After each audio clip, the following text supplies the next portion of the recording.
Welcome to our Climate Wisdom Studio live from Baku in Azerbaijan. We bring together experts from science, spirituality and politics to explore new solutions for the unfolding climate crisis. I'm Golo Pilz and I will be the moderator for today's session, and we will explore the connection between spirituality and science in climate solution.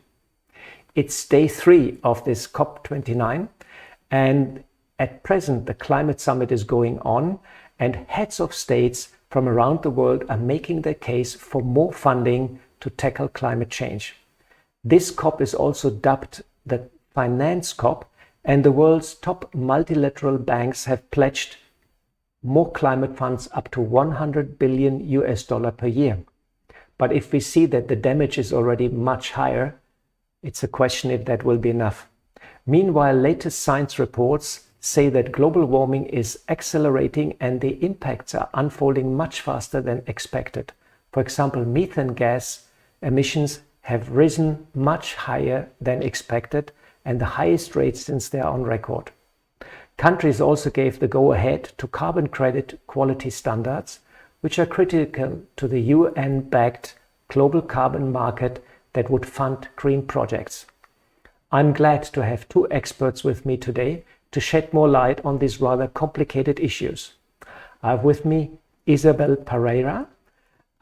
You hold a master in law and human rights and have worked for over 20 years with NGOs and international organizations on social justice and humanitarian affairs. Currently, you are the coordinator of religion and environment of ISER, the Institute of Studies of Religion, and that's located in Brazil, if I'm right. Yes, perfect. Yeah, welcome very much to our session. I'm also glad to have Maureen Goodman with me. You are the Program Director of the Brahma Kumaris in United Kingdom, and you have attended several climate change conferences and have a deep interest in the spiritual and ethical dimensions of climate change. And I know you just come from the UN Biodiversity Conference in Colombia. Since long, you have been involved in the interreligious dialogue and have represented the Brahma Kumaris on many occasions. Welcome, Maureen. Thank you. Let us start our conversation, and I have the first question for Isabel. Please tell us a bit what ISER is doing and what brings you actually to the COP. Thank you so much. First of all, I would like to thank you for this invitation. I'm very glad to be here with you today. ISER, is that how we call it in Portuguese? Because ISER, of okay. Brazil. But it's the Institute of Studies on Religion, as you said. It works in Brazil. The base of it is in Rio de Janeiro. It's a Brazilian civil society organization, a secular one, and it was founded in 1970. So it's been working for 54 years now. And it has the idea that religion affects society. So we must understand how religion works in all of the societies in Brazil, so that we can, for instance, talk about very important topics such as human rights, social justice, environment, and most importantly for us at ISER, strengthen democracy. Since the 1990s, ISER worked with environmental issues and its relationship with religion. And in 1992, when we had the convention, the UN convention in 1992, there was a big gathering, a vigil, an inter-religious vigil in Brazil, in Rio de Janeiro by then.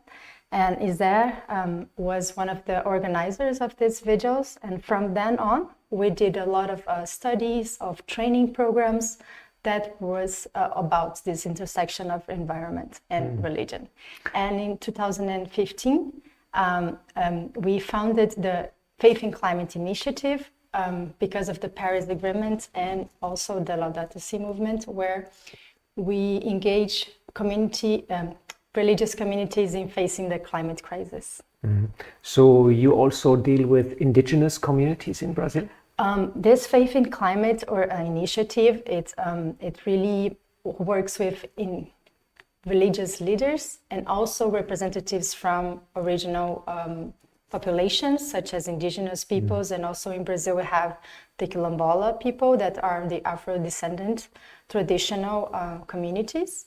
So yes, we do have these very important representatives in our initiative. Are you advising to the government in your capacity? We do have a lot of studies that can have this effect, but not formally. Okay. It sounds a very interesting activity. Yes. Thanks very much. Thank you.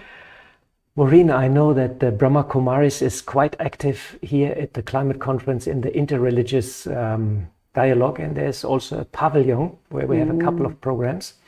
Please share a bit what's going on in this interreligious dialogue and how you're trying to get more impact. Thank you. Yes, the Faith Pavilion is a very, very good thing to have. It makes the whole voice of faith more visible to the people who are participating. It's a place where we can gather, and the Brahma Kumaris are one of the supporters of the Faith Pavilion, along with many other. We have a helper also from our side. Yes, that's also true. We have a young person who's been helping at the Faith Pavilion. It's very important that the voice of faith is heard, because faith has a connection with the local communities in a very profound way.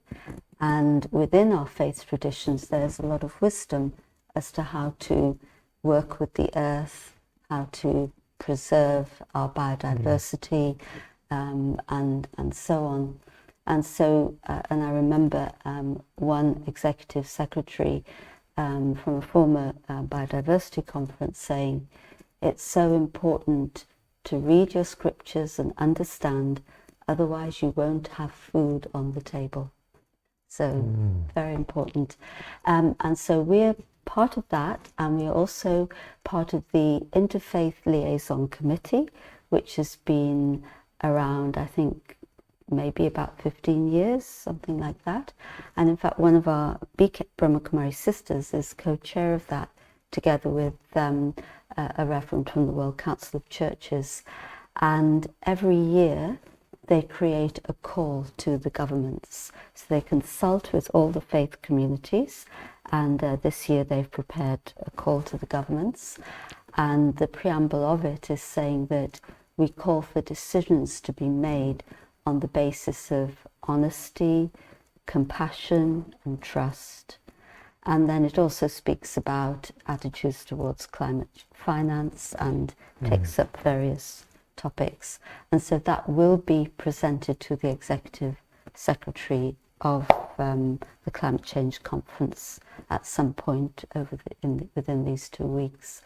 And so over the years, this has built up, and the activities have built up, the number of activities, and it's been these last 2 years that we've actually had a faith pavilion, and very grateful to the governments and also the Muslim Council of Elders who were able to sponsor that and make it possible. And so yes, these are some of the things that we've been doing, and the events in the faith pavilion are many and varied. There are observances of silence, of meditation, because actually we have to remember how important the power of prayer is, and also different aspects of how faith can help communities, help with women's empowerment, with Indigenous people and all the different constituencies. So faith plays a part, and we're trying to raise that voice as loud as possible. Great. It's great to hear that Brahma Kumaris is part of that, and that regular meditation in the morning and evening is also going on, I heard. Yes, yes. Yeah, so we are also serving the subtle vibration at the climate conference and try to empower the delegates also through prayer and positive thoughts. I think that's also something which is more and more appreciated by the delegates. Thanks very much for sharing our collaboration. That brings me back to Isabel. You study religion, and I assume you have a quite good overview. Can and should religion play a more significant role in mobilizing the society to act in view of the emerging climate disaster, I think 70% or 80% of the world population follow one or the other faith. 84%. 84%. And over 90% in Africa. Over 90%, 84% of the world population follow one or the other faith. And for example, you mentioned also some years ago, Laudatio Si was published by the Pope. And it's all about preserving and taking care of our home, of our common home. So what has to happen at this COP, and should religion play a more significant role? What is your idea about that? We believe so. In Brazil, for instance, is 90% of the population believes in God. So it's very important for the Brazilian population faith. It's very important for the Brazilian population, and I know this worldwide is the same, as you said it. And for us, one very important part of strategic and strong and bold decisions in this kind of events come from pressure from civil society and also from big mobilization of civil society. And for us, this doesn't happen if you don't really know how to engage civil society. And for us, we know that science plays a very important role in this, but it's not enough, because it doesn't go to the heart to the people. So, and also it doesn't really, we know that science has been telling us for the past 40 years that we have climate change coming on, and now we have this big emergency, this big crisis.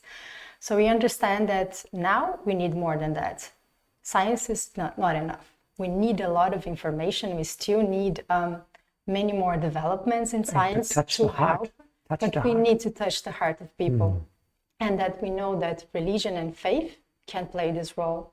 And also we understand that when people discuss these matters, or they have this information coming from their religious communities or from their faith communities, it's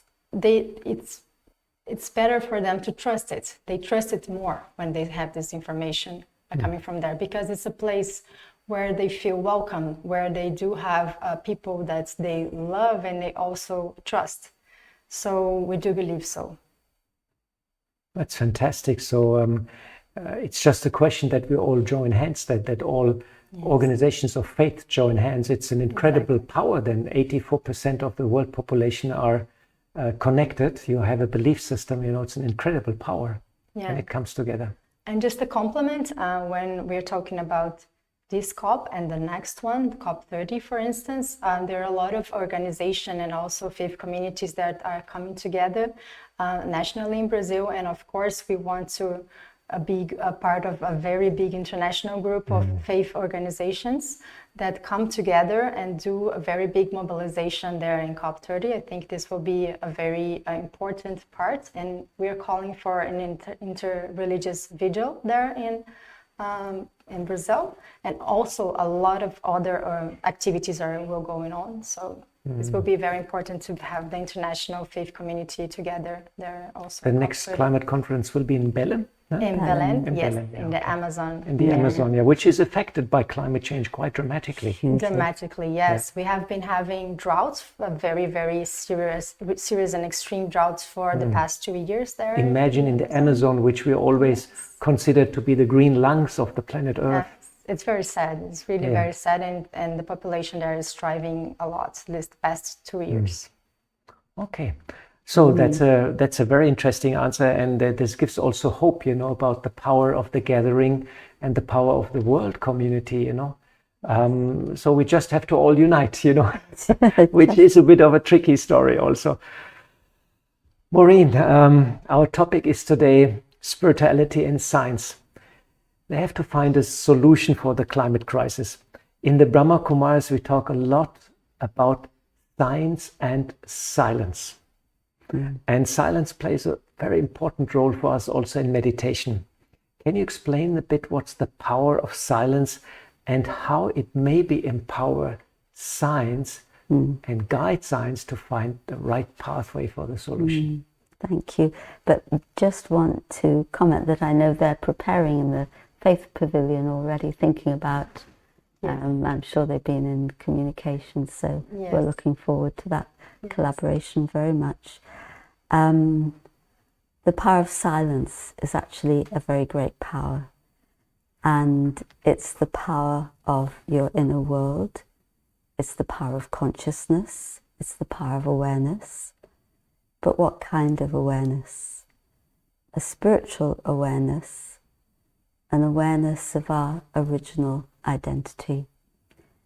We see each other, and when we look at the external, yes, we see different cultures, different ethnicities, and so on. But I think we all know that these differences are really only skin deep. And we may look at all the many different cultures that we have, but yet there are many common things that we share. And I remember that years and years ago we did do a project that was asking people to share their vision of a better world. It was in connection with a UN project. And when people shared their vision, you know, they didn't talk about, well, I want a big house, a small house. Everybody wanted the same values. They wanted peace, they wanted love, respect, tolerance, togetherness, kind of things we've been talking about. And that tells us that that is actually part of human nature, or you can say part of the nature of the soul within. So yeah, we play many roles, and so in a way we have many identities, right? You know, from morning till night. But there has to be a constant within, and that's where the power of silence lies. When we become aware of our spiritual identity, and that we have many spiritual treasures within, of peace, of love, of wisdom, of joy. And when we focus on those, our mind becomes very still. And so the world around us no longer has such an impact on us. But the power within is developing. And this is the power of silence, and it becomes stronger and stronger.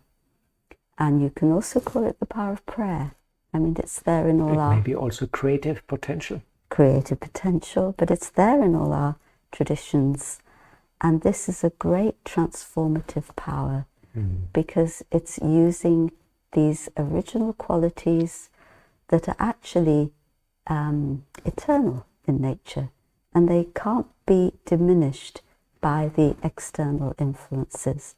So this is the power of silence.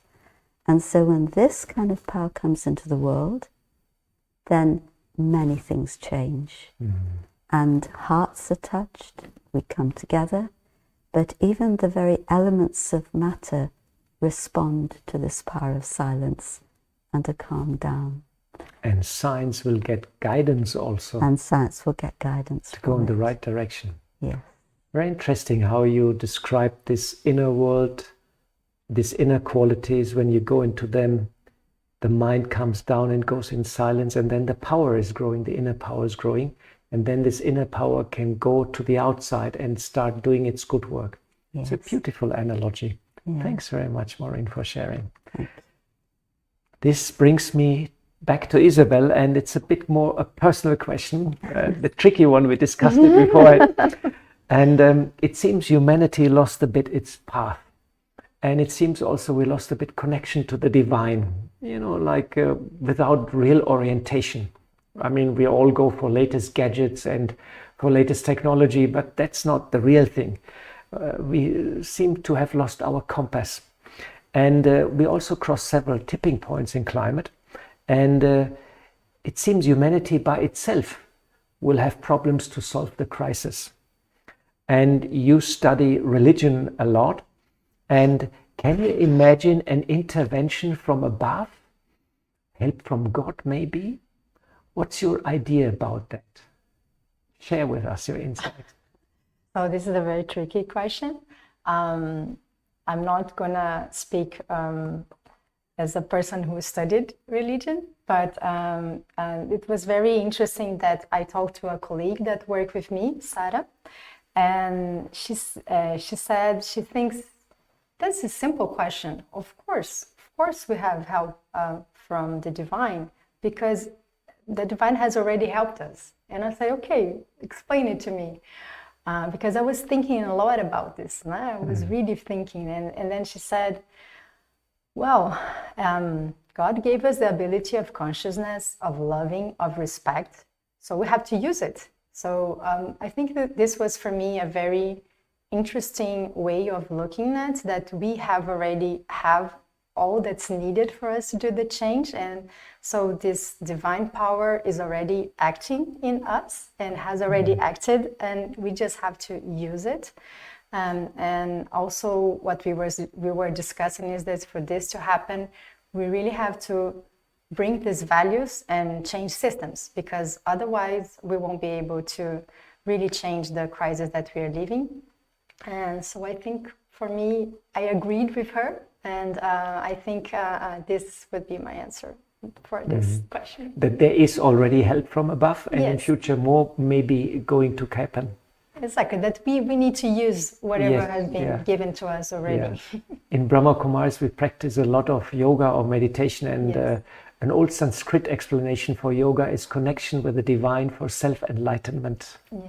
So I also remember that you spoke about silence, and in silence you maybe can find also the connection with God, the union with God, which is very empowering and very comforting also in these times of crisis, and gives people an anchor, of stability.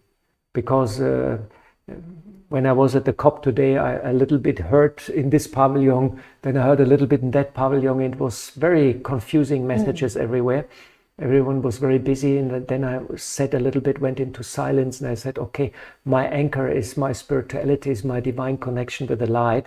And the moment I did it, I focused, and everything sort of relaxed for me, and this outside overload of information didn't really impact me that much, and I could really feel how I could change it and give power and love and compassion to all the delegates also on the other side, So I feel also, as you said, that help is there, and we just all have to join hands, and then things will move in the right direction, and God's plan will unfold, Wonderful. That was very inspirational talk, and now, Maureen, we're coming to the end of our little conversation of science and spirituality, and maybe you can guide us for a couple of minutes in a meditation and heal science and spirituality, bring them together so they create a beautiful future.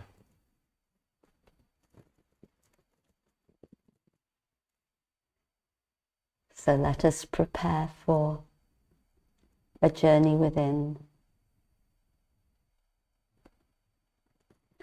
We see how our thoughts are so often connected to the world around us. We think about what we see or what we hear. But then there comes a moment where we go inside and leave the influence of the external world and be in touch with the inner world of the self.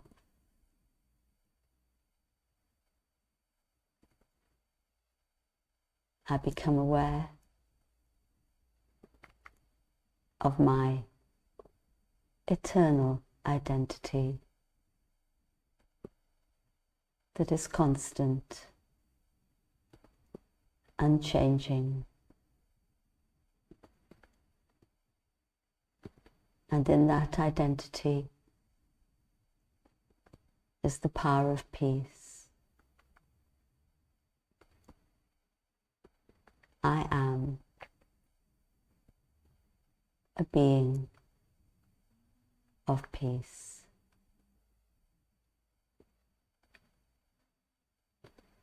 And in this state of mind, in this state of peace,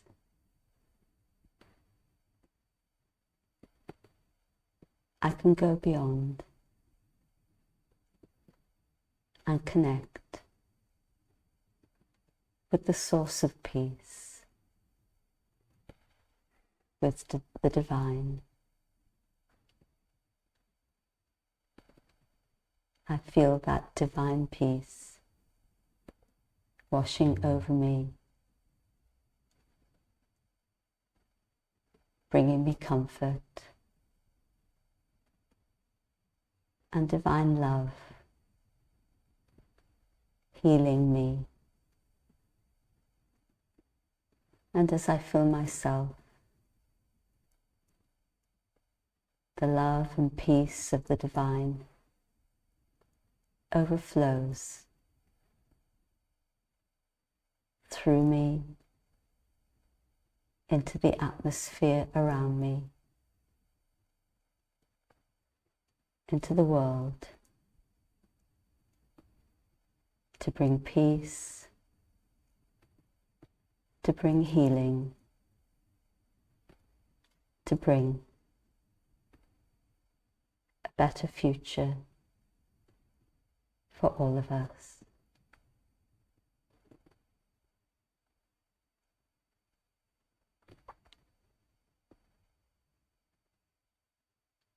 Thank you. Thanks very much, Maureen, for this powerful meditation, bringing science and spirituality together to find solution for our climate crisis. This brings us to the end of our discussion, of our interview, and I hope you enjoyed it. And I would like to thank very much Isabel coming and sharing your insights, and thanks very much, Maureen, also for enlightening us. Thank you. And I would like to thank also to our patrons and to our sponsors, and also to the many, many, many volunteers and helpers behind the camera, which make this live studio possible. Please join us tomorrow for another session of our Wisdom Studio live from Baku, Azerbaijan. And for details, please look at our webpage, echo.brahmakumaris.org/live. You will find the program there and all the other sessions. Last not least, thanks very much to you, our audience, our global audience, for staying with us, and we all hope you took some inspiration and some knowledge from this session. Goodbye and good night from Baku in Azerbaijan, and maybe we play a short video after this session. Goodbye.